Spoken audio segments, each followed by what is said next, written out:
Assalamualaikum warahmatullahi wabarakatuh. Perkenalkan, nama saya Nabila Maharani. Saya dari kelompok 1, mata kuliah Manajemen Pendidikan. Di sini saya ingin mempresentasikan hasil diskusi saya bersama teman saya, yaitu Gusti Randaras. Nah, pertama-tama marilah kita ucapkan puji syukur kita atas kehadiran Allah, yang mana kita selalu diberikan kesehatan dan kesempatan untuk melaksanakan perkuliahan secara daring ini. Nah, langsung saja saya akan mempresentasikan tentang pengertian, tujuan, target, dan ruang lingkup manajemen dan administrasi pendidikan Islam. Nah, yang pertama kali yang harus kita bahas yaitu tentang pengertian manajemen dan administrasi pendidikan Islam. Yang pertama itu tentang pengertian manajemen.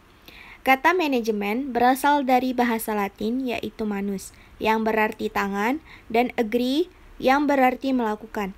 Kata-kata ini digabungkan menjadi managri, yang bermakna menangani sesuatu, mengatur, membuat sesuatu menjadi seperti apa yang diinginkan dengan mendayagunakan seluruh sumber daya yang ada. Dan manajemen pendidikan yang merupakan suatu proses perencanaan, pengorganisasian, pelaksanaan, dan pengawasan dalam mengelola sumber daya yang berupa money, material, methods, machines, market, minute, dan information untuk mencapai tujuan yang efektif dan efisien dalam bidang pendidikan. Adapun tujuan dan target manajemen pendidikan, yaitu yang pertama kita bahas tujuan manajemen. Yang pertama itu efisien dalam menggunakan sumber daya. Yang kedua, efektif dalam mencapai tujuan. Yang ketiga, bermuara pada tujuan pendidikan. Dan yang keempat, mendukung kegiatan pendidikan dalam upaya mencapai tujuan pendidikan. Adapun fungsi manajemen pendidikan. Manajemen pendidikan ini terdapat 4 fungsi, yaitu yang pertama perencanaan atau planning, yang kedua pengorganisasian atau organizing, yang ketiga pelaksanaan atau actuating, dan yang keempat pengendalian yaitu controlling. Nah, selanjutnya tentang ruang lingkup manajemen pendidikan.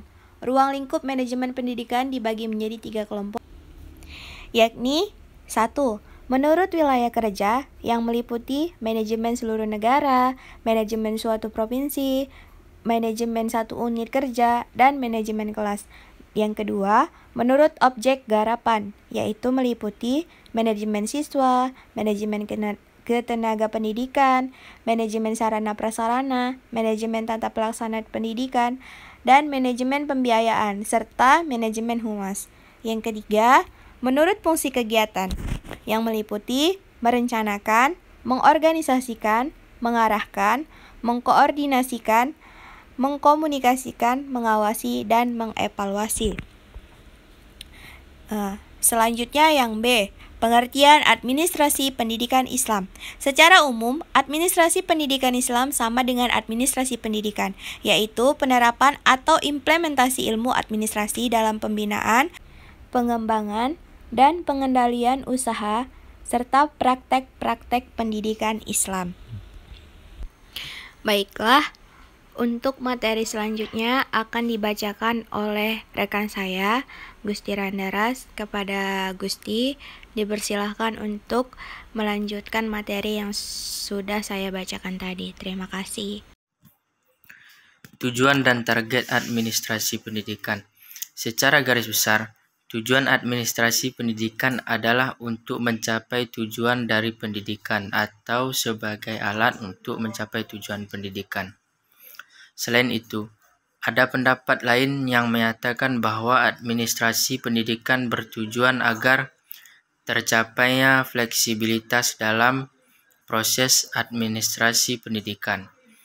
Kemudian terwujudnya efisiensi dan efektivitas pelaksanaan administrasi pendidikan. Kemudian terlaksananya kontinuitas administrasi pendidikan. Dan terlaksananya pendidikan seumur hidup yang disipliner, dan berpedoman pada linearitas keilmuan. Dalam administrasi pendidikan, harus berpegang pada prinsip tertentu sebagai pijakan dasar dan pedoman dalam bertindak.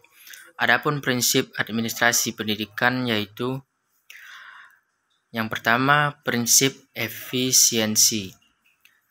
Yang kedua, prinsip pengolahan. Yang ketiga, prinsip pengutamaan tugas pengelolaan. Yang keempat, prinsip kepemimpinan yang efektif.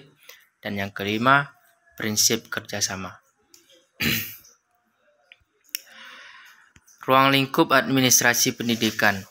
Berikut ini adalah beberapa bidang penting yang termasuk di dalam ruang lingkup administrasi pendidikan. Yang pertama, bidang tata usaha sekolah, kemudian bidang personalia murid, kemudian bidang personalia guru, kemudian bidang pengawasan dalam kurung supervisi, dan yang terakhir, bidang pelaksanaan dan pembinaan kurikulum.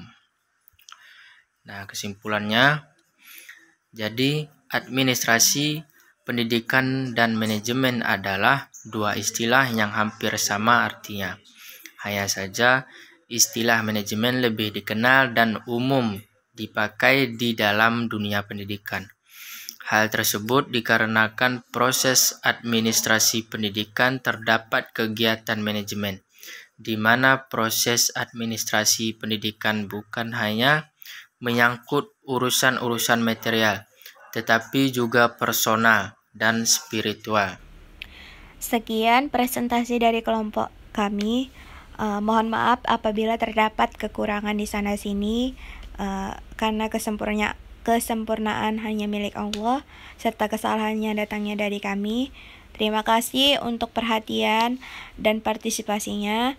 Kami sudahi dengan Assalamualaikum warahmatullahi wabarakatuh.